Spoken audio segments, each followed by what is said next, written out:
Okay. So there's already a couple people on it. Yeah. And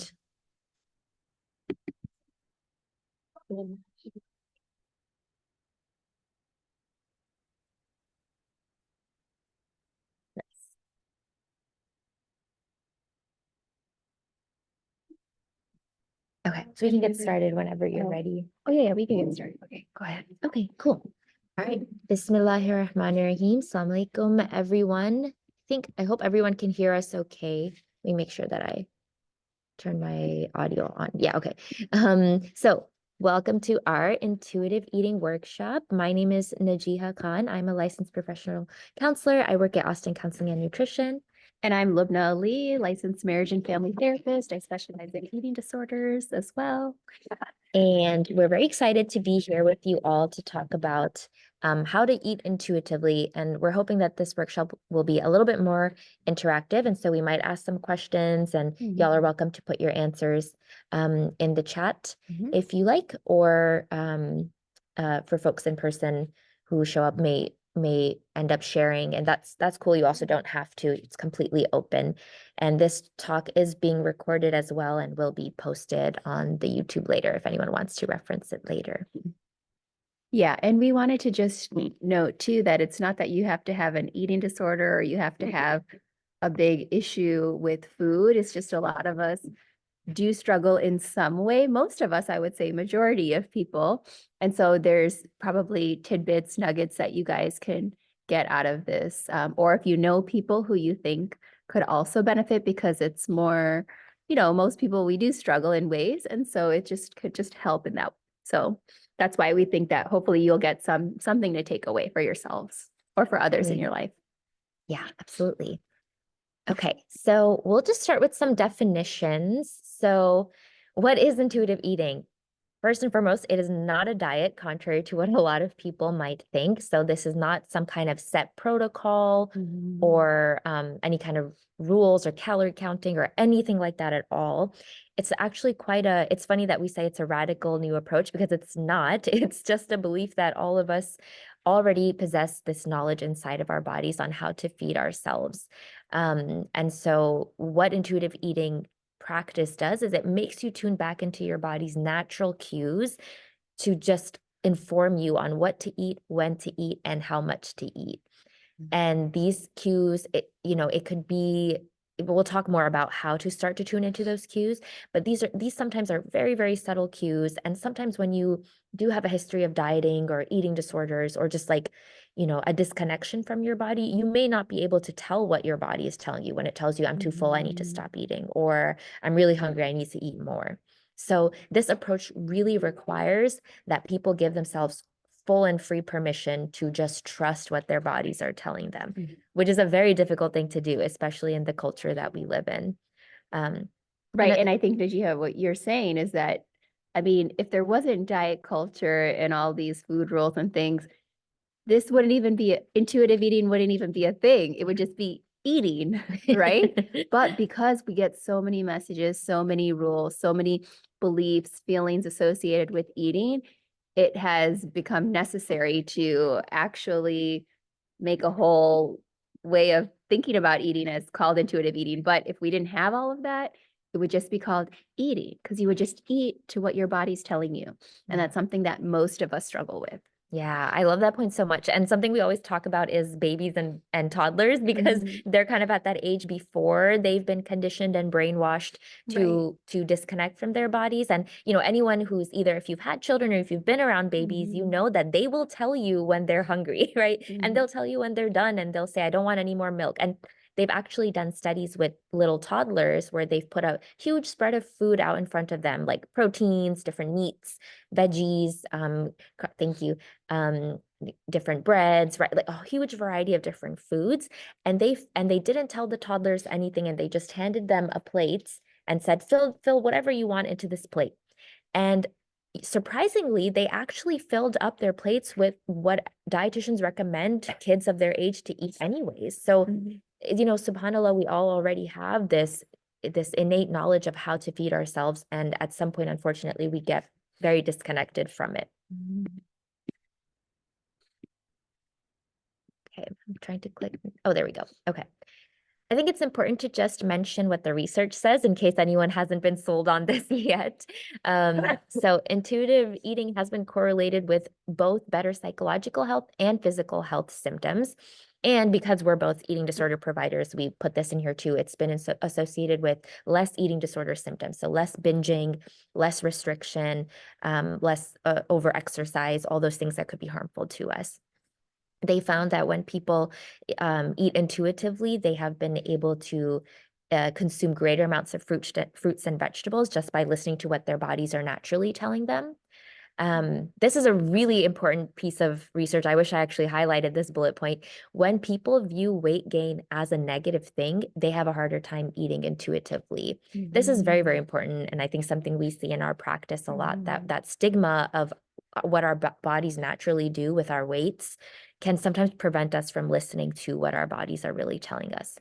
And then there's a ton of great literature out there, but I kind of just included whatever I thought would be most interesting for people. So another very interesting piece of research was that they found that for people with type 2 diabetes, it helped them with glycemic control when they started eating intuitively.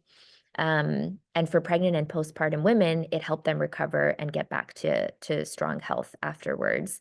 So, and then another great point about weight, intuitive eating also helps you regulate your body's weight. This does not mean it helps you lose weight. It means that it helps you regulate weight. And I think if people aren't familiar with the concept of set point weight, that's basically the weight that essentially it's what your body is happy at. It's where you can reach homeostasis easily. It's where your organs optimally function. And the funny thing is nobody knows what their set point weight is, right? Like you may have an idea of where you're comfortable, but if you've been restricting for a long time, or if you've been binging for a long time, you may not know where your body is happy, and you may feel your body fighting what you're like. If you've had a history of dieting and you keep gaining the weight back, that's your body letting you know, like, hey, I'm not happy at a lower weight, and I need to function better, and I need to gain weight to be able to do that. And it's just the beauty of how I think, God made us diverse, and all of our bodies are not supposed to look the same. We're not all supposed to have the same set point weight. So intuitive eating helps you get to that place. All right, and this slide is very important. It's what Lubna was talking about earlier with diet culture. So this is kind of what we talk about as being a big culprit to why we have a hard time eating intuitively as a society. Diet culture has taught us that being thin is healthy and being fat is unhealthy. And it's taught us that our weight is somehow in our control. It's taught us that weight loss is a necessary goal, and everyone should always be attempting to lose weight and be working towards that goal. It labels food as good or bad, and it creates a lot of harmful rules about how to eat and when we should eat and how much we should eat.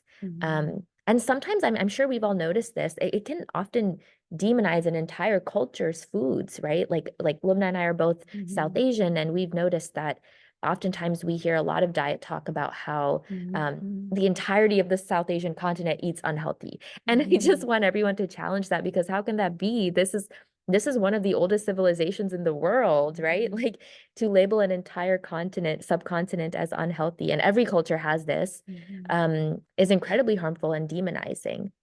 And so I won't go into this too much because we don't have too much time, but there's a ton of research about how all these things that you see listed on this slide are just myths, complete myths. So, actually, if you go into the literature, you'll find that oftentimes being fat is actually associated with more health than being thin is. And people who are in the overweight categories, and I put that in quotation marks because what does that even really mean, right? It's a subjective thing that insurance companies have decided is how we will categorize people. But regardless, people in the overweight categories tend to live longer, they tend to have less diseases, and it's often people in the underweight categories that are supposed to really worry about their health, because that is associated with a lot of negative health effects. And so I think it's worth questioning, and if you all have a notepad or something to take notes on, to just kind of ask yourselves, why do you think it is that if being underweight is more harmful to your body than being overweight, then why do we keep hearing about we need to lose weight, we need to lose weight, we need to lose weight, instead of make sure you're at a good, healthy weight that's above a certain amount, right? And a healthy weight for your body. For your it's body. different for everybody. Yeah, Like I said, great the set point. point weight. Yeah. Yeah. Thank you. That's a great point. Mhm. So that's very, very important. And this, I could go on and on about different research that shows this. For example, elderly people are more likely Mhm. to survive injuries when they're overweight. Cardiac patients are more likely to survive when they're overweight. There's so much beautiful research out there. And they've started to do research on weight shame and weight stigma. So Mhm. there's this one study in particular that looked at two categories of overweight people. One category believed um, that they felt a lot of shame about their bodies. They wanted to lose weight. They didn't like the way their bodies looked. The other category loved their bodies. They accepted it. They were like, I'm great. I like the way my body looks. I have no shame about my weight. And they found, and I'm sure people can guess this too, that the people who felt shame about their bodies were more likely to get those diseases that are associated with being overweight. Mhm. And they say something around only 20% of health outcomes is determined by your lifestyle choices, like exercise and diet. Everything else is stress. That 80% is stress Mhm. and genetics. And so I think we do Mhm. not stress this enough. And again, it's worth asking ourselves, why are we putting so much emphasis on dieting and exercise when we Mhm. can't even, that cannot be the thing that we use to control our bodies. It ends up harming our bodies in the long run as well. Mhm. Yeah, and just to touch a bit on that, like we want you guys to know that diet culture, it is so invasive. Like I remember I was telling Najiha this. I was watching a cooking show with my family, and then, one of the chefs, she was cooking something. She was from the South, female, and then she was just saying, "Oh, well, yeah, okay, I'm making this rich dish, right? But oh, okay, it's just definitely gonna have to be going to the gym afterwards." Like it was something that I don't think many people noticed, but because I'm an eating disorder specialist, I just thought that's such like an innocent line, but it just goes to show how prevalent diet culture is. Just this is national TV for everybody to watch. And she's saying, oh, well, once you eat something that's heavy, you better burn it off, right? Like, so we want you guys to think about like what what thoughts do I have or things that I'm saying in my mind, and we'll get to that too. That because most of us are victims of diet culture. It's so pervasive that we don't even realize. But something like that my kids didn't notice, my husband didn't notice, but I was like, oh wow, okay, that's such an eating disorder thought, right? To think that you have to earn food or you have to burn off food. You can't just sit and enjoy the food, you Yeah. know? So Mhm. those are all little things that are coming from diet culture. So Yeah. so we really would want you guys to think like, how am I a victim of diet culture in some way? Like how does it affect my life in ways? Great question. Okay, so the role of guilt and scarcity mindset. A lot of times people think that they're not able to eat intuitively and listen to their bodies because they're not disciplined. And I just cannot stress this enough. If you're struggling, it's not just a psychological thing or a character fault. It is a biological thing. Like if you are Mhm. struggling to stop eating when you're full, there's probably a really good biological drive for that. And I'll explain this. So if you are telling your brain, I'm not allowed to eat this. Let's say, I don't know, give any example, bread. I'm not allowed to eat this much bread. What happens to your brain? Our brains are really sensitive to even the slightest form of restriction because it is trying really hard to prevent starvation. Starvation is one of the worst things your brains could imagine, and it's trying really, really hard to prevent it at all costs. So if your brain feels, okay, bread is restricted in some ways, maybe there's a famine. That's literally what our brains do. Mhm. So then our brains start going, okay, if there's going to be a famine, then how do I start preparing for that famine? I need to store up and eat as much bread as I possibly can right now. So if you tell yourself, I'm not allowed to eat bread, what happens? Your brain suddenly feels like a scarcity mindset around bread, and it's going to want to hoard up on as much bread as possible. Furthermore, if you feel guilty and you end up eating the bread anyway, so your brain goes, okay, we had bread anyways, even though there's, I think, a famine, there may not be bread, but I'm eating bread. It's still a perceived restriction. So your Mhm. brain is not going to be able to make that connection that it was just you putting that restriction on yourself, not that you ran out of bread. Now, if you're feeling guilty that you ate the bread, what's that going to do to your satiety levels? It's going to bring it way down. You're not going to be able to enjoy what you're eating because you're feeling so bad about it. So now your brain Mhm. goes, okay, we're not feeling satisfied. So in order to reach those same satiety levels, we need to eat more of that bread to reach that satiety level. So essentially what that guilt is doing is it's completely cutting you off from listening to your body when your body says, stop eating bread, I'm full. I don't want any more bread. And so your brain tells you keep eating until you reach those satiety levels. So as you can see, if you want to break out of this cycle, the way to do that is to get rid of that guilt and to just accept I want bread right now and I'm going to eat bread. And when you do that, you'll find that you're able to reach that satisfaction faster and you're able to feel your body go, okay, I think I'm done. I don't want any more bread. But if you have an ounce of guilt about eating what you're eating, you're not going to be able to hear what your body is saying to you. Okay, this is a fun fact. I thought we put it up here. And when people ask like why, why is this such a big deal? The diet industry is worth $72 billion, which is a lot of money. It's a lot of money. And when you think about it, it's so financially savvy of them to prey off of our insecurities, Right. like constantly coming up with new fads and new diets and new exercise regimens you can try, knowing full well that I think somewhere around 90% of diets fail or some high number like that. And they say, it's kind of a joke, but it's also kind of true that the leading cause of weight gain is actually dieting, because that's what our bodies do. They kind of panic and they go, oh, again, preparing for starvation, I need to store up on fat now. And so the diet industry knows this, and it knows that no diet is going to work for you in the long run. It knows that this is an insecurity that's never going to go away, and that's literally how they're making money off of us. Right. And so once again, victims of diet culture. And just to kind of take a note from this fun fact of $72 billion, even I know when I go to the grocery store and what do I see? I see chips that say guilt-free. It's just like they are that when you guys see that, I want you to know, okay, that is a part of diet culture, this diet industry, because food should not be associated with a feeling of guilt or anything, but they just know how we think. And so they think, oh, guilt free. Okay, that's going to get somebody who's trying to restrict or wanting to eat healthier, So, like, it could be there that it is such a subtle way. But now that you guys are more informed after, listening to the talk today, you're going to be noticing it more, So, yeah, just something we don't always realize it's there, but it is definitely there. Yep.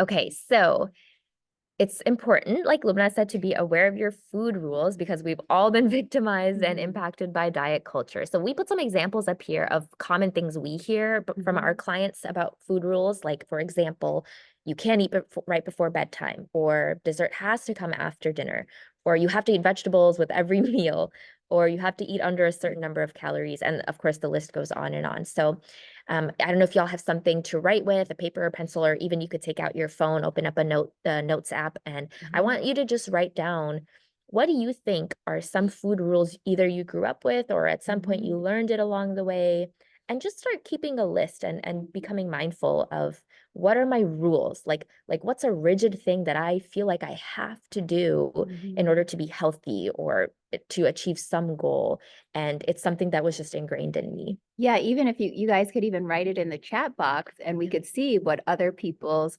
food rules are. Maybe they're your food rules, some that you have been sent to you, but you don't really adopt, And like Najia said, like they can be so ingrained in our minds, we don't always realize. So I know carbs have been, carbohydrates have been an enemy of many people. It's like, oh, you can't eat carbs, fat was a thing before eating fats, when these are healthy parts of a healthy diet. So yeah, just think about what are your food rules, because we don't always realize that they're there, because like we said, they're so ingrained in our minds. When do you say it? When does it come out for you? Yeah. Or are there people around you who you notice it? So something to think about. So yeah, if you guys can write it in the chat, that would be great. We can kind of see just what, I mean, we gave some examples here. Yeah. It would just be good to see that too.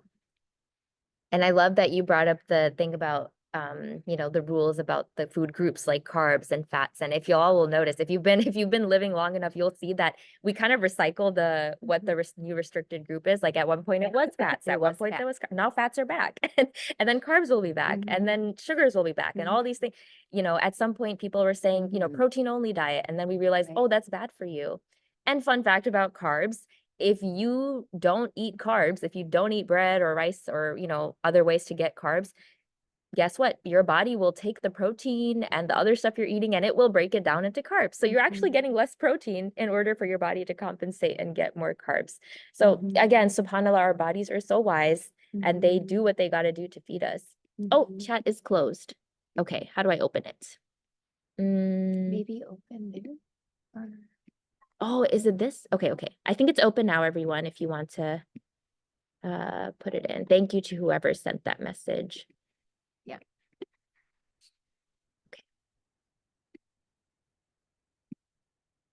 Okay, and we can give everyone some time to think about it. Oh, yeah, go ahead.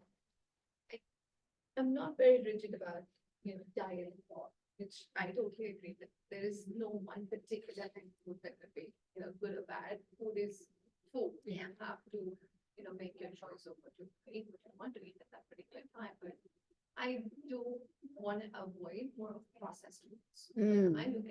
I look at a label and I start to look at labels and see like what is it made of. It's a huge list of things inside it. That kind of makes me think that is this really something it's manufactured from a kitchen somewhere, or is it just made somewhere? So I just tend to avoid those things. Yeah.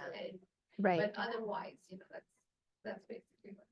Right. Well, I don't know if you guys could hear Sister Nusrat, but she's talking about how she tries to avoid processed foods as much as possible.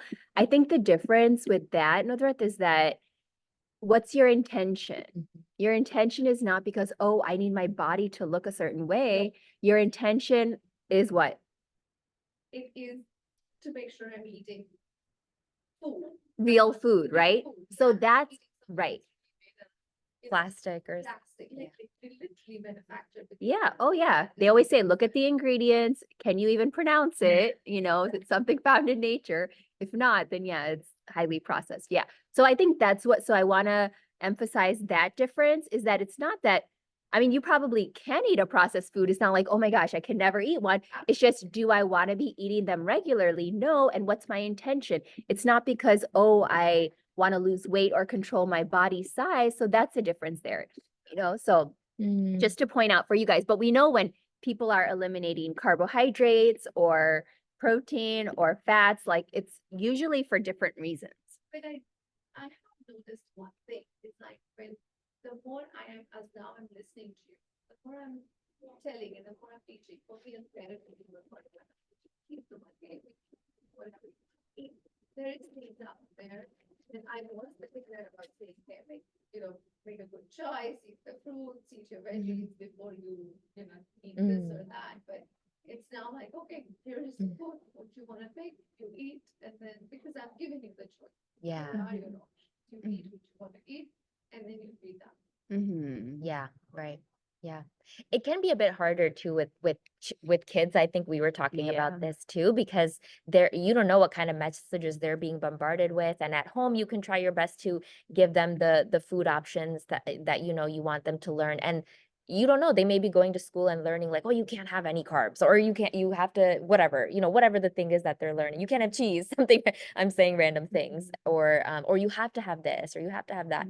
And then they come home and sometimes kids do get confused, I think, about that too. And I think one thing we can do as parents is just watching you go on your journey to listen to your body can be very helpful for kids. So if they can see you being like, I thought I wanted XYZ, but let me think, do I really want that? Is that my body telling me that, or is it something else? And how do I tend to those needs? That can be really helpful for kids too. Yeah, yeah. If you have young kids, they don't even have to be young, but just watching you model it for them, like, oh, do I need another slice of pizza? I think I feel good right now. Or you know what? I think I do want a little piece of dessert, like what is my body telling me? I started asking my kids, and my kids are young, 7 and under. And I started asking them, like, check in with your body. Like, do you feel satisfied? Do you need more? And usually if it's pizza or something, oh, I want more. It's like, okay, but like at least teaching them to pause and think, how does it feel? Like, what is my body telling me? That's the important part that we really lose as we grow up because of this diet culture that we live in. Yeah. Someone put in the Q&A that they feel like they have to drink something with everything because of some intestinal discomfort. I think that's the point you made earlier, that it depends on your intention. It sounds like that's helpful for your body to drink water or whatever you're drinking with food in order to help you digest, and that's okay. And especially if you've spoken to a doctor or medical provider and that's that's totally fine. But if you're saying I need to do that I've heard some clients say this too, that they feel like they have to drink a bunch of water before eating, so they eat less. And that is so harmful to your body. We don't want to eat less, right? We want to eat. That's really important for you. Eating adequately, which we'll go into Yes. that for sure. Yeah, I think that's the next slide. Let me make sure there's no other. Oh, that was it. Okay. Yeah, there we Okay. go. All right, so I'm going to talk about the different types of eating today. And so first, there's eating adequately. So what this means is just eating to satiety, feeling comfortably full, satisfied. You can stop eating when your body tells you that it's fed. A lot of us, we tend to lose that, just that signal, like, okay, well, when does it feel good in my body to just stop? Okay, so that's eating adequately. Overeating, which is a very normal tendency, something a lot of us do. It's even glamorized on holidays, like, oh, Thanksgiving, oh, I'm going to be stuffed or whatever, like you're going to hear a lot of that diet talk, around certain holidays. So extra servings beyond what you really need, or feeling, satiated, you're comfortably full, but a little bit more, but it's not so uncomfortable. All right. And then there's binge eating. So, which could be a whole other eating disorder. So just trying to give you the different types of eating. And that's with recurring episodes of eating significantly more food in short periods of time. And the difference between overeating and binge eating is that there's the feelings of lack of control. Okay. Like a lot of us overeat, right? Like, yeah, okay, I can be full, but you know what? Oh, ice cream sounds good right now, so I'm going to eat it. I didn't need it, but the difference with binge eating is you feel lack of control. Like the food is actually controlling you. And then there's the feelings of disgust, guilt, embarrassment. It occurs in isolation to hide the behavior, and it often happens without purging. So most of you have probably heard of bulimia, which is, binging and purging. So with binge eating, the purging isn't there. And then there's emotional and physical distress with the binge eating. So with overeating, which most of us do from time to time, there isn't that like great distress or anything, and there isn't that lack of control. And just for you guys to know too, so I'm someone, I have struggled with binge eating in the past. I've struggled with eating disorders. And I shared with Najiha something that this is one of the reasons why it is one of my specialties. And so just to let you know, we don't always know if somebody's struggling in some way, and so just be mindful on even comments that you make too, like you just don't really know. So sometimes, and I know in our culture, I'm Hyderabadi from India, and Eid just passed, just eating all this biryani, my uncle putting it all in my plate. If I take a bite, oh, here's some more. Just know you don't know what someone is struggling with in that way. And I think hopefully we can learn more and do better, because you don't know how it's going to affect somebody else. Yeah. So once again, there's eating adequately, eating to satiety. Overeating, you eat a little bit more, but you're full, but it's not like you're so uncomfortable and you don't feel out of control. Binge eating, the big part is feeling out of control. And then there's the negative feelings of distress and guilt. Yes. And if you're confused about if you're overeating or binge eating, I would really recommend talking to a professional who does specialize in eating disorders like us, or maybe a dietitian. Yeah. Because I can't tell you how many times I've had clients come in and they say, I have a binge eating problem. And then we go through what they're eating and I find out they're actually under eating. And like we talked about, it's a cycle, right? If your brain feels restricted, you're going to lose control around food when you are in front of it. So if you feel like you're binge eating, but you're not sure, and you're going through these cycles of I'm not eating enough, or like I skipped a meal and then I'm eating. If you skip a meal, if you skip lunch and then you eat a lot at dinner, that's not binge eating. That's your body trying to find homeostasis. So that's why we really recommend just get help. It's totally okay. There's nothing to be ashamed of with that. It's hard to figure out how to feed your body. Truly, truly it is. Okay, all right. So then now we're going to talk about recognizing hunger. So there's the empty feeling in your stomach, which could be accompanied by abdominal pain, cramping, contraction. So most of us know when we're hungry, right? Your stomach growls, you have low energy, cravings of high energy foods like sweets and carbs, feeling dizzy, faint, lightheaded, a sensation of shakiness in hands, feet, legs, and arms. Hopefully you're not, getting to that point, but these are just some signs. Headaches, irritability, grumpiness. There's even the term, I'm sure, I don't even know if it's in the dictionary, but hangry. I'm sure you guys I mean, that's definitely a feeling where you're hungry and angry. That can happen to me. So irritability and grumpiness, difficulty focusing or doing tasks, feeling nauseous, salivation or longing feelings when you think about foods, and then distracted by thoughts of food. So yeah, so hopefully you guys can recognize when you're hungry. You know, most of us can. It's just that when you do go into the overeating and binge eating, that can actually throw off your hunger cues. So once again, if you get into intuitive eating, you can really start to recognize these feelings of hunger, not even when they're so extreme, like, you know, some of the examples I gave, just ways that you want to make sure that you are in touch with that part, because especially with people with eating disorders, they don't even know, you know, it can take 6 months to a year in recovery to even recognize hunger again, your hunger cues. Yeah. Okay, so then now recognizing fullness. So sensation of fullness in your belly, quelling any hunger pangs. So you're not so hungry or anything, that those have subsided. Your body's no longer giving cues to eat as voraciously, you know, decreased drive to eat. Clothes may feel a bit snugger around your midsection. This is completely normal. Like a soft distension in your stomach, not usually painful. And, you know, as opposed to in binge eating, it's going to be very painful. Slight amounts of gas, bloating or belching, subtle sense of heat entering the stomach area. So this is where we recognize, and this is what we want you guys to start to think about, like, when am I starting to feel full? You know, because once again, like we said, if you're not an intuitive eater, you're not always going to recognize that. And in order to be an intuitive eater, you really need to recognize, okay, let me pay attention to my body, you know? And so these are some of the feelings that, that you'll know that you are full. Okay. And then there's overly full, right? So there's the feeling of being stuffed. Stomach and midsection feels uncomfortable. Clothes may feel very snug. Pain in the midsection, more intense gas or bloating, and then nausea or vomiting may indicate extreme fullness, which usually occurs after binge eating. So once again, so you're eating, you know, just normal, okay, signs of being hungry, then signs of being full, and then here's the other extreme to overly full. Yeah, and another great distinction between being a little full to overly full is uh, when you are a little uncomfortable because you ate a little bit too much, it will probably go away after half an hour to an hour. Yeah. Like if you kind of just give it time, it'll go away on its own. Mhm. Overly full, you'll notice it's sticking around for a bit longer. You're in pain for a little bit longer. Mhm. Yeah, especially, yeah, if you have an eating disorder or if you struggle with binge eating.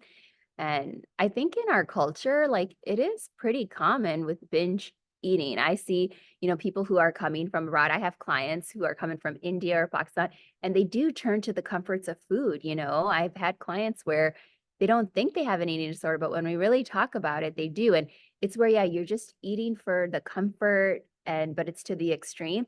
And then you wake up with a food coma, you know? And so I know I had struggled with that in the past, and it's just so nice to not have to live that way, you know? So just for you guys to know, like, when you have it, it's different if it's once in a while. The difference is like, what are the feelings associated? Once again, if it's that feeling of shame and disgust and all of that, that's when it's more of that teetering on the eating disorder side. Yeah. So, all right. So here we have a hunger and fullness scale. So just something to think about while you guys are eating. You know, usually, okay, so we said like at 7, slightly uncomfortable fullness. So, you know, I would be curious, and I know you guys aren't, maybe you could put it in the chat or something. Just like, where do you usually stop? Do you guys even do this? And this is part of mindful eating too, is paying attention. Like, okay, okay, I had 2 pieces of pizza. Okay, do I need another one? Oh, it looks really good, but am I satisfied? You know? And so this is something to help you guys. Like, where do you usually stop eating? Do you pay attention to this too? Yeah. And you can always ask yourself, like, if you can think of memories, when do I remember being at a 1? How did that feel in my body? If you want to write this down in your notepad, you can do that to have a reference point. When do I remember being at a 10 or a 9? How did that feel in my body? And that can kind of be your point of reference so that when you sit down to eat, you can ask yourself. And I would actually even recommend doing this throughout the day, like every hour, kind of check in with yourself. How's my tummy right now? Do I feel like I'm at a 4 maybe? You don't want to, if you can avoid it, a lot of us unfortunately can't, but if you're in this privileged position to do that, you want to make sure you don't let yourself dip below a 3 because that's when you can get into those like overeating, undereating cycles. You also want to do your best to not go above an 8 or certainly not a 9 because that can be very painful for your stomach. Anything in between, again, we say 6 or 7 is comfortably satisfied after a meal, but of course you can't always be at a 6 or a 7. So just be mindful of those in between moments. And then if you do, like, let's say you eat a meal and you do hit a 9 one day, it's so okay. And like, it's important to forgive yourself. That happens. You're not going to ruin your health from having these moments. It's okay. Just learn from it and know that, okay, I think this was the point where I could have checked in with myself and stopped eating. That's why it can be helpful to eat slowly without distraction so you can be checking in with yourself. And something just along those lines, and we'll get into it as we talk about the negative self-talk around food, is that what's more damaging to you than what you actually put in your stomach is how you talk to yourself about the food. Yes, So that's important for you guys to know. very important. Great. All right, so these are some things that I often hear from clients when I am starting to talk to them about intuitive eating. There's a lot of fears around trusting our bodies, which is so understandable. And so some common fears that I hear is, if I give myself permission to just eat what I want when I want, I'm going to lose control around certain foods, or I'm going to end up overeating way too much and hurt myself. And to that, I'll say that's a very real fear. What I've seen happen over and over again when people start eating intuitively, and Lubna, I'm sure you've seen this too, is that, maybe for the first week or even 2 weeks, that will happen.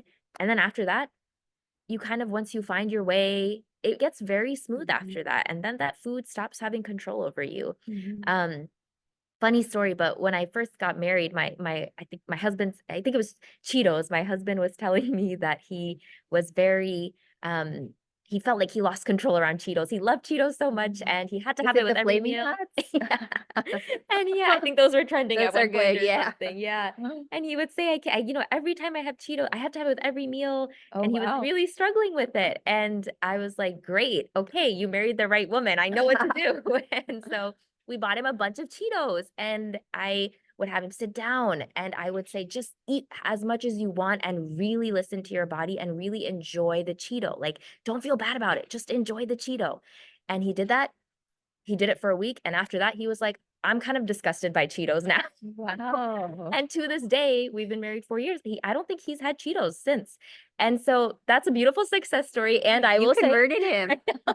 intuitive eating. And I will say, like, it can be a bumpier ride depending on just how much shame you have about that food, Yeah, right? So if you right, have right. years and years of a lot of built up shame, it's going to take longer than a week, and that's okay. But once you can just give yourself permission, you'll find that your stomach doesn't actually want to have Cheetos every day. It probably doesn't. Right. So that's very important to remember, that it's oftentimes our emotions that are driving those feelings. Okay, then there's also this fear of wasting food. Like, maybe I'll end up buying more than I think and I'll end up wasting. And that is also very important fear. And we don't want to, encourage anyone to throw away food. I just like to encourage people to be creative. Like, can you put it away for leftovers? I know not everybody likes leftovers, but that's okay. Or can you, if you buy too much of something, can you donate it? Can you give it to someone else?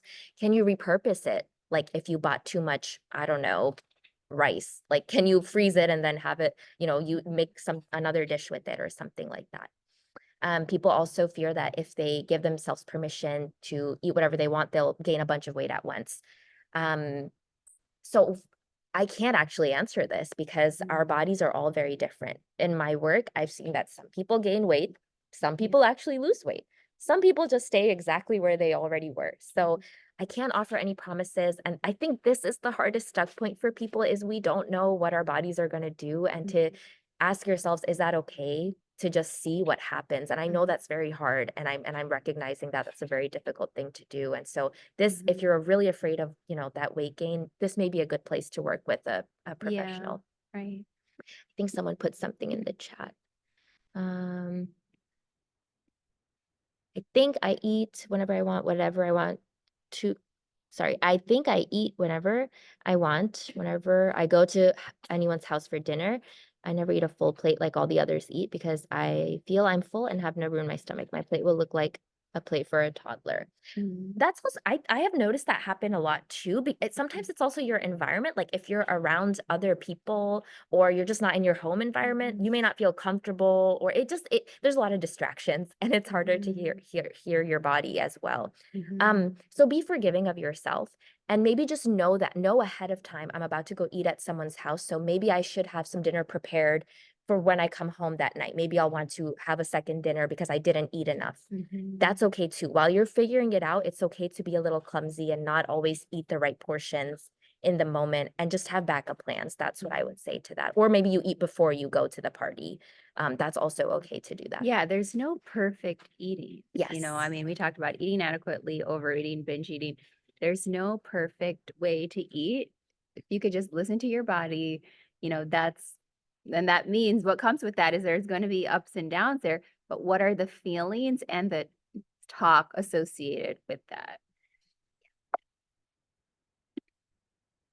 Okay, so we wanted to do a little interactive activity with you all, and in person we brought some M&Ms. Now you may all not have, thank you, have M&Ms with you, but I hope you brought a snack that you enjoy.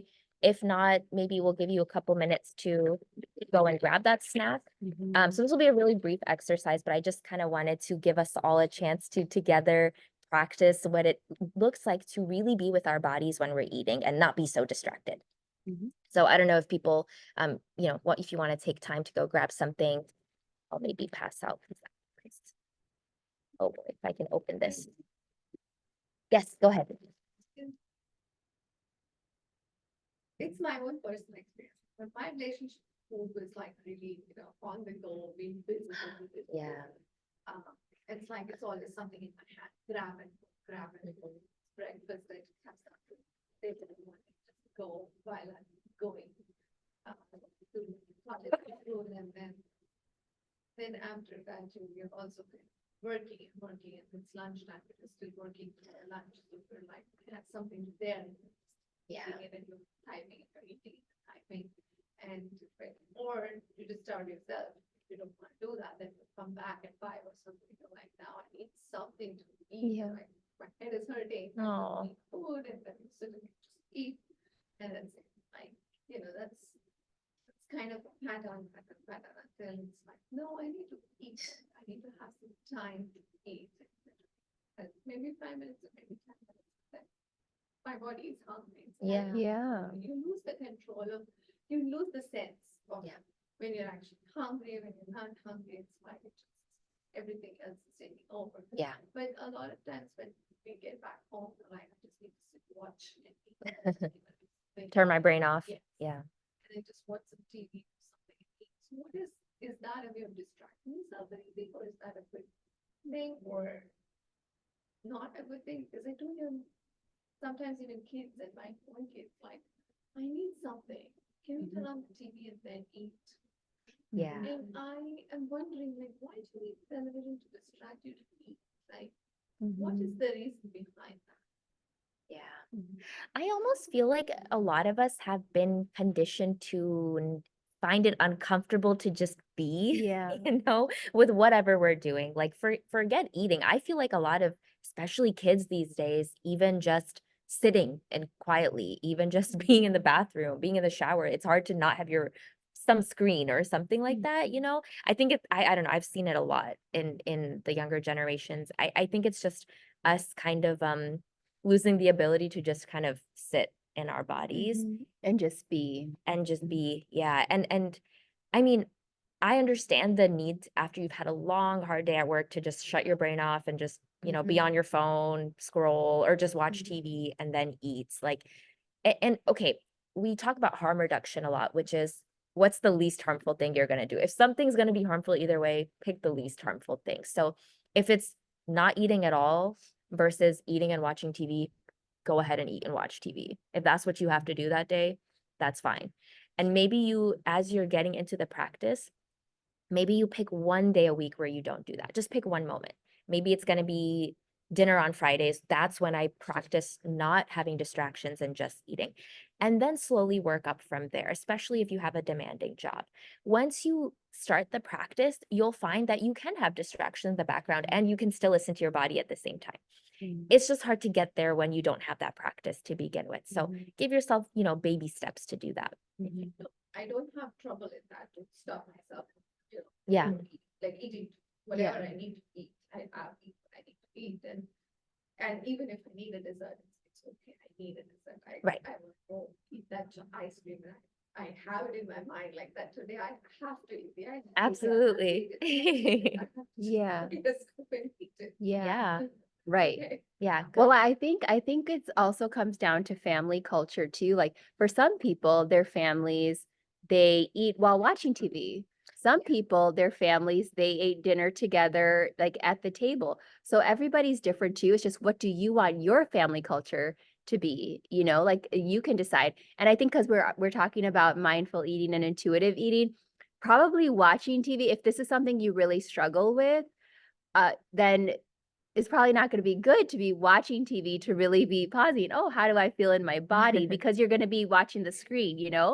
So I would say that for people who they really struggle with this, paying attention, their hunger and fullness cues, then it probably would be best to not be watching while you're eating, because you want to be taking in and enjoying the food, because that's also part of feeling satiated is enjoying, not like eating so fast or all of that, like taking Yeah. your time and being with it. So, but it comes down, like I said, to family culture too. Some people, it's normal for them. They just sit and watch TV, Yeah. I mean, I know a lot of people like that. And then also there's families where they only eat dinner together. There's no devices, which I think is probably better for most families to connect. Yeah. It's a time to connect too. Absolutely. So Yeah. Mhm. Yeah. And then if you're really like if that is part of your culture, maybe you could instill a practice where you, I don't know, 10 minutes into dinner, you just pause the TV. You will just turn it off for just 5 seconds and everyone will just quickly check in with themselves and then we'll turn it back on. You can also try that. Like there's lots of I don't know if that's creative ways gonna you can fly do. with kids if Bluey's on the screen or something. Maybe you'll have to wait for the I know they're gonna be, yeah. That's not gonna fly, okay? Something this is gonna happen, I think, in their mind. Yeah. Like, if this ends, this is the end. Right. Finish something. I think That's the very mo- I funny. think Yeah. the This more is coming from someone who does not have kids. I know, will yeah. advocate. That's why I'll you'll say you'll that. learn, okay? But yeah, like for yourself, if you're like, I know a lot of people with ADHD also really struggle with this, where it feels like that stimulation is important. So maybe that's a practice you try. You can still watch TV and then you can pick a moment, turn it off. For kids, I don't know. Y'all have to Yeah, offer yeah. some other I think input the for that. more you can not watch TV and eat, the easier intuitive eating and mindful eating is going to be, because you're just paying more attention, as opposed to what's on the screen. Yeah. And again, that's the gold standard. Yeah. But if you're really struggling and you have to have TV on, it is better to watch TV and eat than not eat at all. Mhm. So know yourself and Yeah, get help if you everybody's need to. different. Yeah. Yeah, exactly. Okay, so I don't know if someone put a question again. Okay. If you eat a little throughout the day, every hour, every 2 hours, this will affect your insulin levels. It might be a factor in the cause diabetes. If you can elaborate more on insulin. Okay, so we are not medical providers or maybe neither of us can dietitians. talk about it. Yeah. I don't think it's appropriate because, all different, as you mentioned, to understand. It will all depend on what you're eating. It will depend. Your body is made, as you said, it is made to function in a way that if you eat something, you are going to have that insulin to take care of that sugar. If you keep that sugar under that balance that Ulasmanda has made it, it's amazing. It will come. We have a way that we have an insulin always there, and then we have a bolus of it. When you eat, your body's going to make more to get that sugar down. If you eat something very sugary, it's going to make even more, even more. But as you said, it will also lose its functioning if you're just too haywire everywhere. And then again, genetics impacts it. There's a lot of factors that will impact that. Stress impacts it to a great extent. We know the diabetes is related to that. So a lot of things will do it. Your activity level, different things impact your insulin level. So it's very hard to comment on that. Okay. But again, if you do feel hungry and you do feel the need to eat, you need to eat something. Some people cannot eat at once. They feel too full. They cannot eat it. They have to have 6 or 7 or even 8 Mm. small meals in a day. That's fine. Yeah, Mhm. everybody's recommend different. them to do that, actually, Yeah. because that's better for them to do that than to just sit with 3 meals or 2 meals or even Mhm. now I hear a lot from a lot of people because intermittent fasting Mhm. is so Popular right now. Intermittent Yes. fasting, yeah. Yeah, so that's another big thing that people are Yeah. not going to eat up to like 12 o'clock, yeah, 12 noon, or something like that. And I actually was myself trying that. I was like, "Yes, I'm hungry. I'm hungry, yeah. I'm the person who follows that Yeah, just because I need to follow it. It's like, okay, my body's telling me something. Yeah, my body's telling me exactly. to move and then eat and then be fine. So I don't know if everyone heard that, but basically what doctors often recommend is everyone's bodies are different and the way you regulate and insulin is different for everyone. And so you talk to a provider. For some people, that may not be helpful to eat so regularly, but for some people, that may be the thing they need to do. Is that a good summary? Yes. Okay. Mhm. Yeah. Okay. So the exercise, M&Ms for this. All right. So I don't know if everyone got their snacks. And if you also want to join. So I would just say grab a few of it. If you have something little and kind of bite sized, that's going to be really helpful for the exercise. So okay, so I want everyone to just pick up one. I have M&Ms. We have M&Ms here. We're gonna just pick one up and just eat it. Bismillah.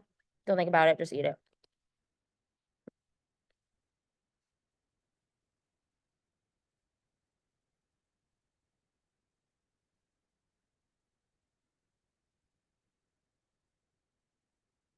Okay. Now, what I want everyone to do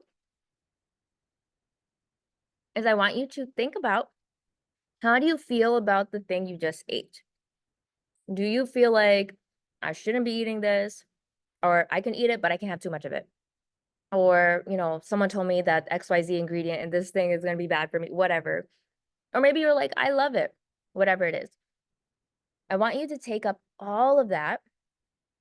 I want you to imagine that you're scooping it up out of your body, all those emotions. Imagine a box of some sort, a treasure chest or a jar, and just shove it in there. Take all the emotions in your body. It's a visual exercise. You're obviously not actually doing this. And put it in this jar or this box. Lock the box and put the key somewhere, okay? And let that box know, like, okay, we're gonna get to those emotions, we'll talk about it, but not right now. In this moment, we don't want them here. So that's all we're doing for this moment.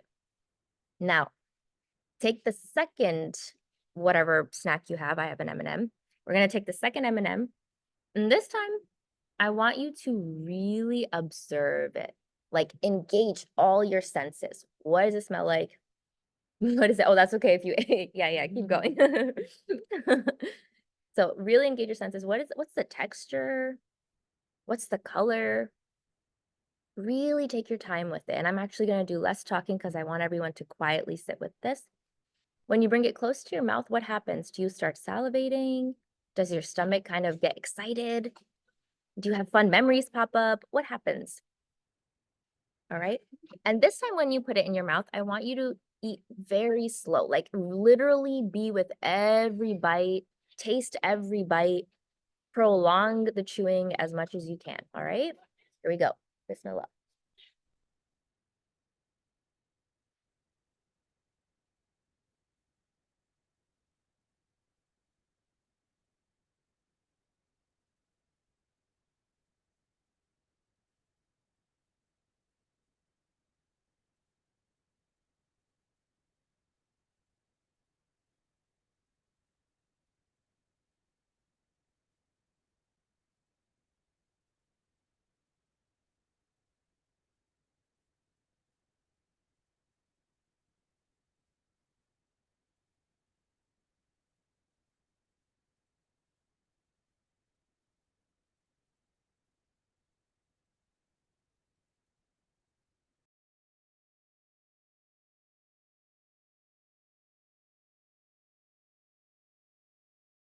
Okay.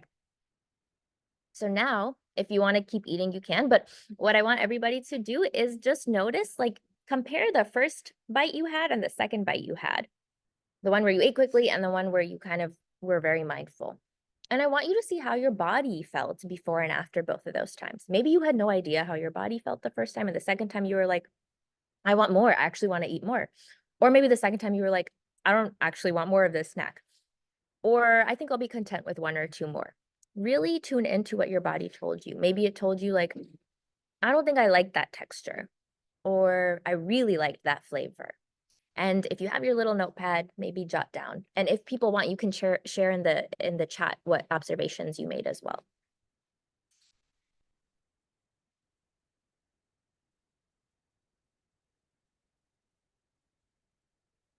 So this exercise basically is just to help us learn how to eat intuitively. Now, obviously, when you're sitting down and eating a meal, you probably can't do that with every Yeah. single bite. That would That's really, not the point. Yeah. yeah. But if you can catch yourself and do it at least 2 or 3 times while you're eating, that's going to help you start to tune in a bit more to what your body is telling you. Well, and I think it shows the difference between just eating very quickly versus eating mindfully. Mhm. And yeah, just how does it taste different? You know, what's the how is the experience different? Yeah. So that's what we want to emphasize too.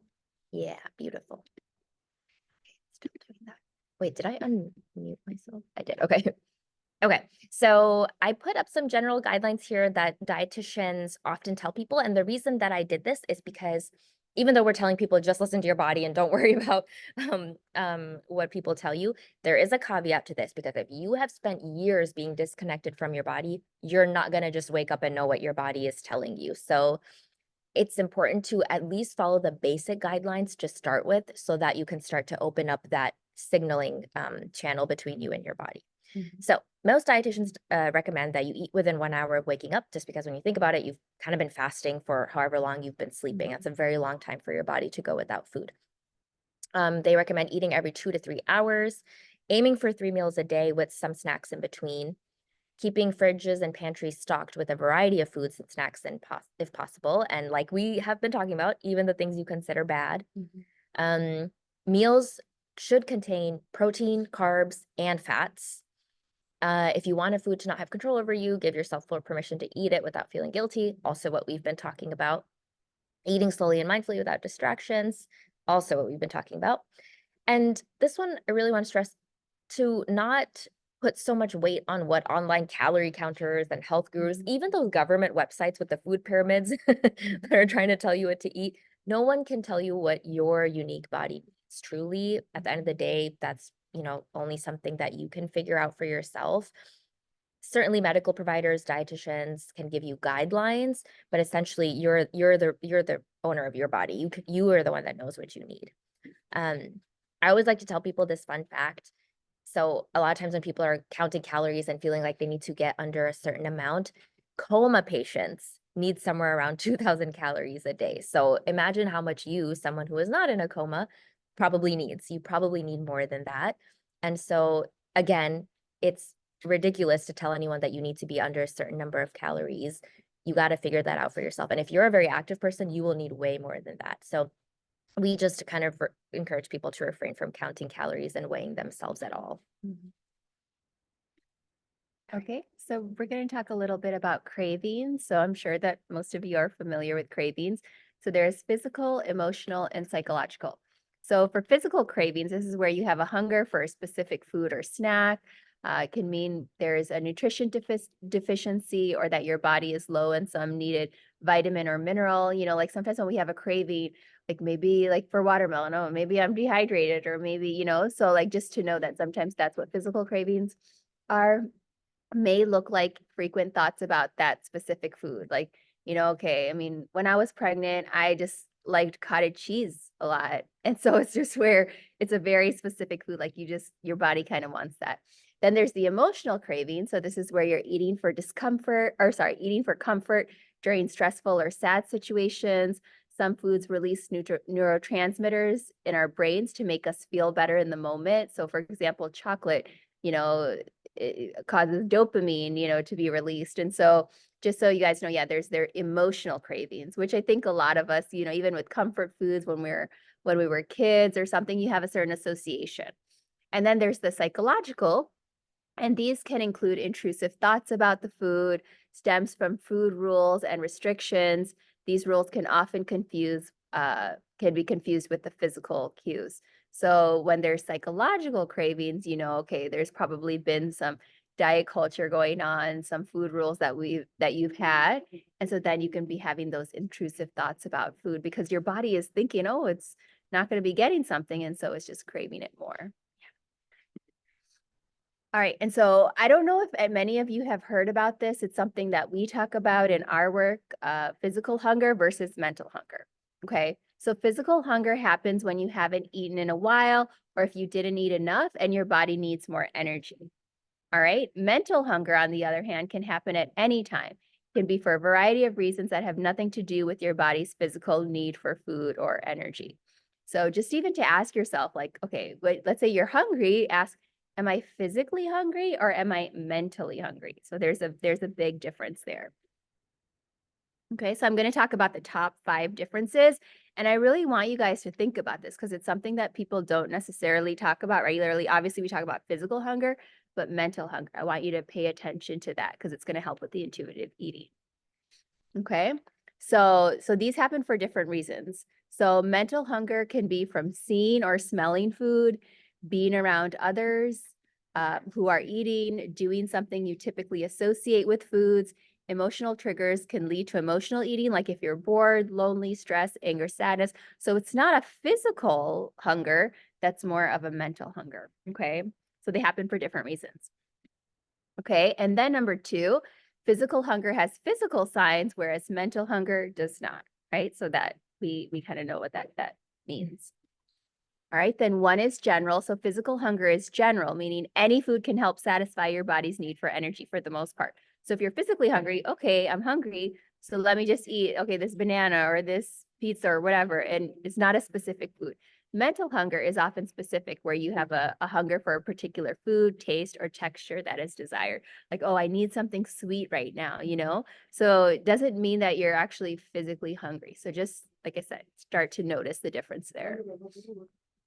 Okay, and then physical hunger builds gradually and gets stronger over time, whereas mental hunger usually comes on suddenly. Maybe you saw food and all of a sudden, oh, I'm so hungry now, you know? I know my kids, sometimes I'm driving on the highway and they see all the billboards and they're like, oh, mama, I'm so hungry. I want all those things that are seen. So I know that that's more mental hunger. All right. So you may feel an immediate need to satisfy it. And this can often be an impulsive or unconscious decision, making it more likely to lead to guilt or shame because you're not actually physically hungry. Okay, and then the last difference is that physical hunger goes away once you eat something, whereas mental hunger can go away without eating. So for example, if you're getting mentally hungry and because you're having an emotional need or something, you can utilize a coping tool. Maybe like you're not bored anymore, you're doing a puzzle or you're talking to somebody, reducing stress or releasing an emotion. So that can make the hunger go away. It's not that you actually need to eat something. So those are just some differences there. All right. And so then coping with mental hunger, yeah, just kind of what we talked about. Yeah. So like what are things that you can do to cope with mental hunger?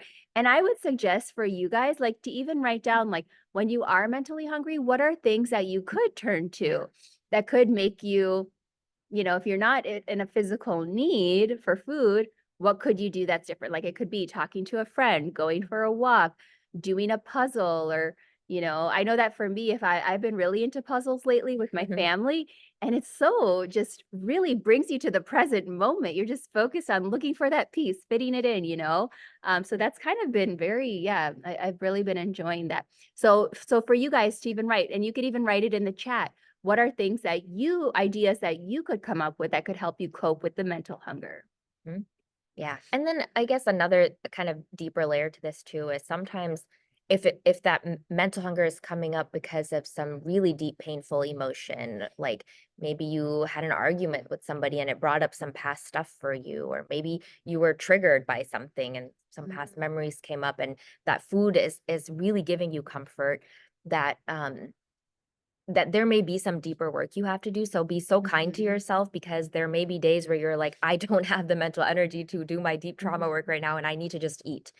That's okay. Again, like, it's so important to be forgiving to yourself. And it's very much as a snowball effect. The worse and worse you feel about what you're doing, the worse it's absolutely going to get. This is not one of those situations where you can just kind of bear through it and just discipline yourself. It doesn't work like that. You got to give your body that free and full permission to be okay with it. And then give yourself also time and prioritize taking care of those deeper emotional needs. Yeah. And, you know, even like I said, we talked about earlier that with diet culture, like when it comes to mental hunger, it's also out in it's what we watch. Like, oh, someone had a breakup or something happened at work. Okay, I'm gonna go and eat a pint of ice cream, Ben and Jerry's or something. Like they just kind of teach you too that, oh, this is what I'm gonna be turning to.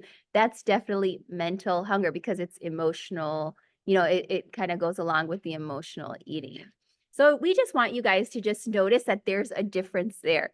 Sometimes you walk by, you smell some food. I know that, I mean, ice cream shops, like, oh my gosh, they just make you hungry. But it's like, are you really hungry? And they do that intentionally. Are you really hungry? Or is it just, oh, okay, it's mental hunger. So then you can decide, okay, well, am I really hungry? Is it mental hunger? Is it physical hunger? Do I really need to eat something now? Is that what my body really wants? Your body versus what your mind wants. Okay, so this is another important thing we want to talk about. Like, what is your self-talk around food? So some with diet culture it promotes the negative self-talk, like, oh, I'm such a pig. I ate like a cow.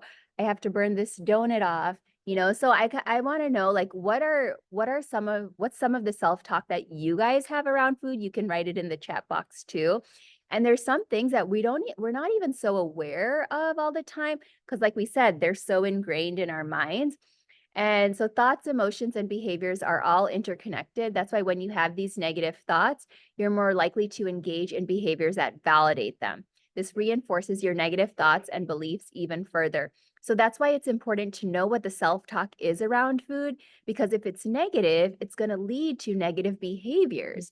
So we really want to keep it in check and just be aware.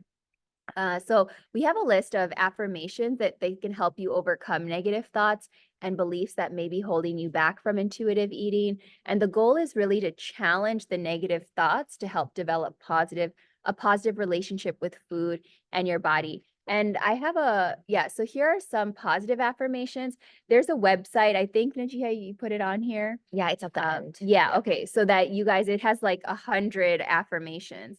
And so, like I said, even if you're overeating or binge eating, what's worse than the actual food you're putting in your body is how you're talking to yourself. Yes. So that's why if you guys can walk away with some positive affirmations that really resonate with you, then that's going to be good, something that you can turn to. So some examples are, I will not sacrifice my well-being to shrink my body.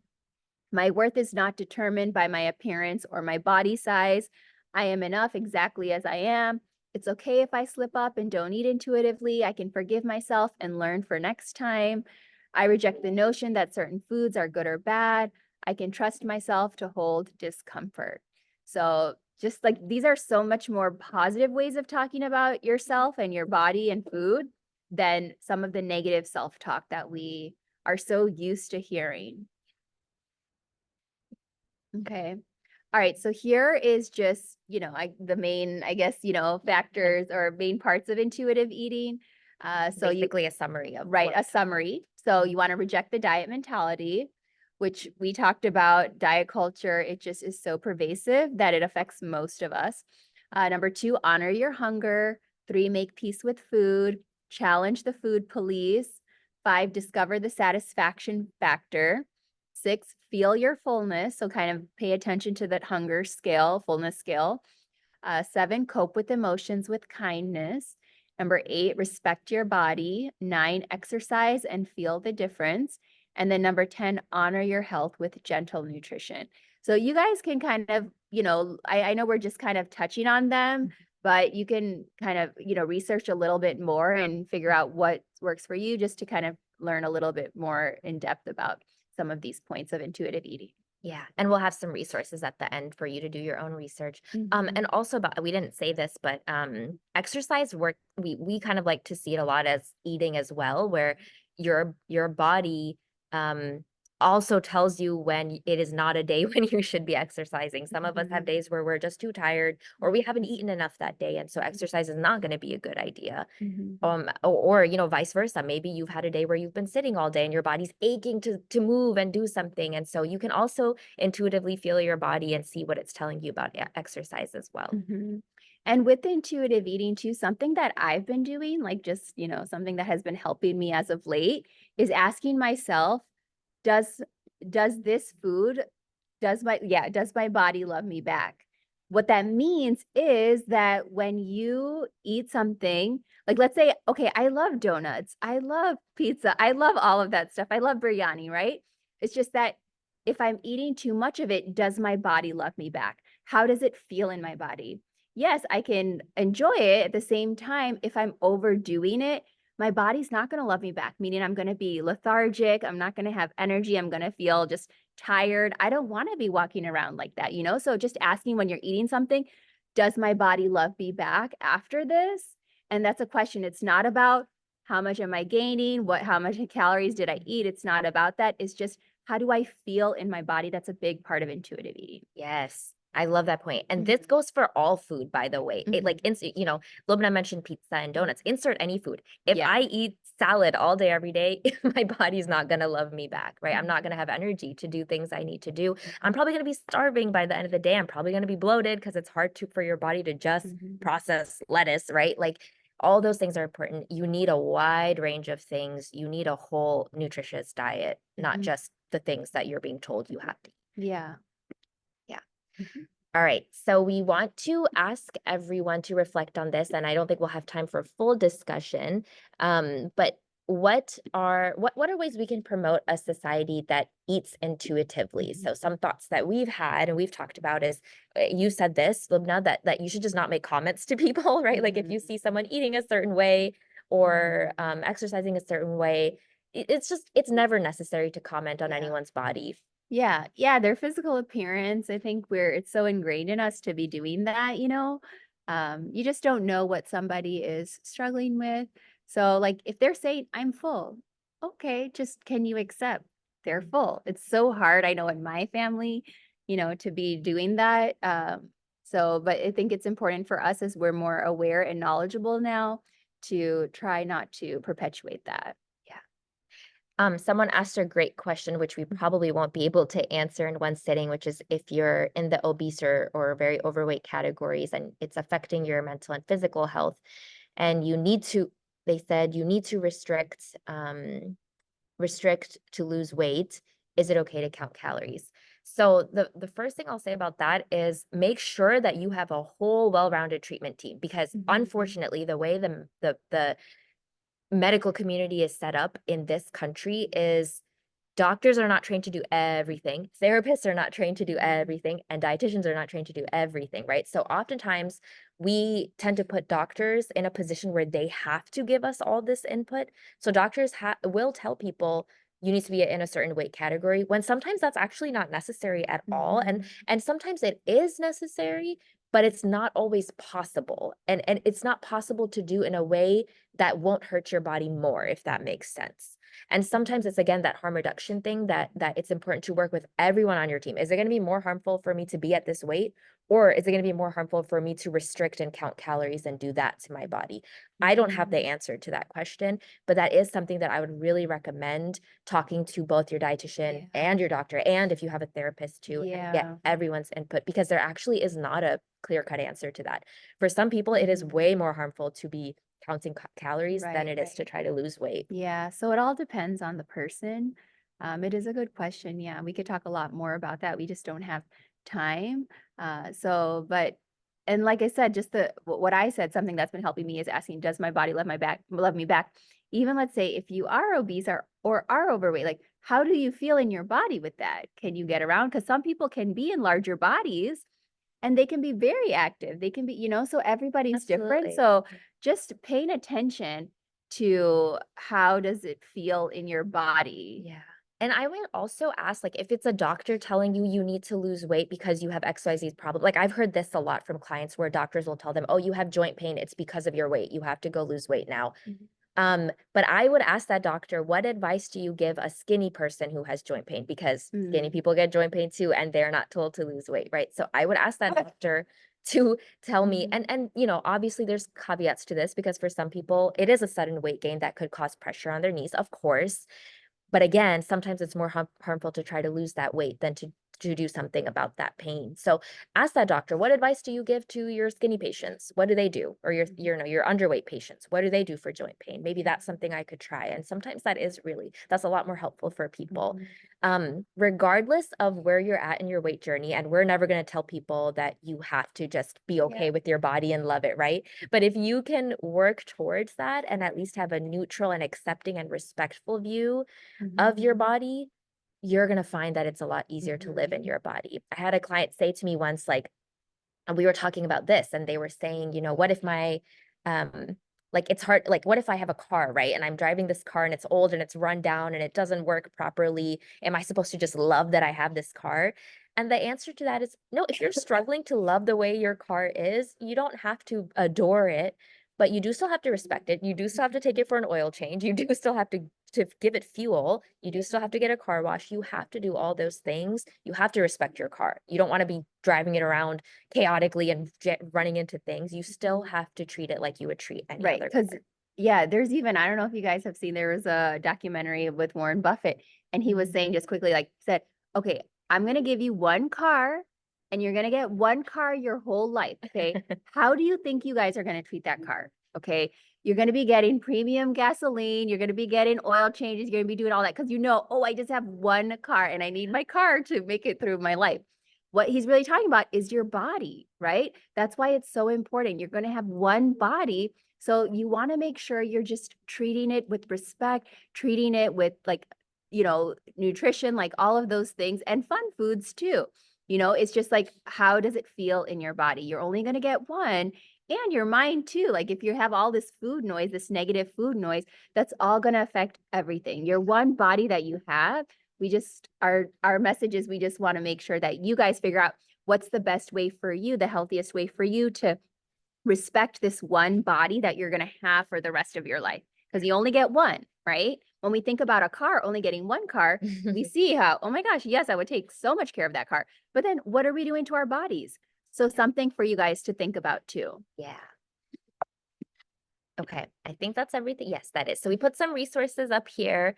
So that's the second one is the affirmations one that Lubna was talking about. Then we have some the official intuitive eating website. ASTA is a great organization that talks about health at every size, and it breaks down all the diseases that you associate with weight gain, like for example, diabetes or high cholesterol. There's this great fact sheet on there that goes into what the research actually says about the connection of weight with those diseases.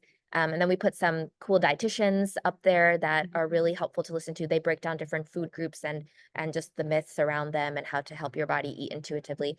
And then if you like to read books, I have some books up there as well that have been very helpful for me in learning more about this topic and are also just very fun reads.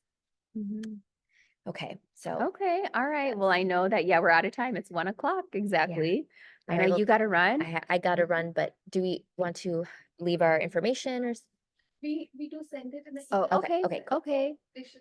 Yeah, Okay. so we know it's a lot of information. Hopefully you guys got some nuggets, like something to take away, something to just help you pause and, just enjoy food, enjoy all the pleasure that it has to give us, and all just, it's just so important to just also respect our bodies too. That's the whole point of intuitive eating. Yeah. Yes. Okay. Thank you, All everyone. right, feel free to reach out if you need anything. There's so many resources out there. And so, we just wanted to give you guys as much information as we could. All right. Thanks, everyone. Assalamualaikum. And now how do I? Oh, there we go. Okay. Okay.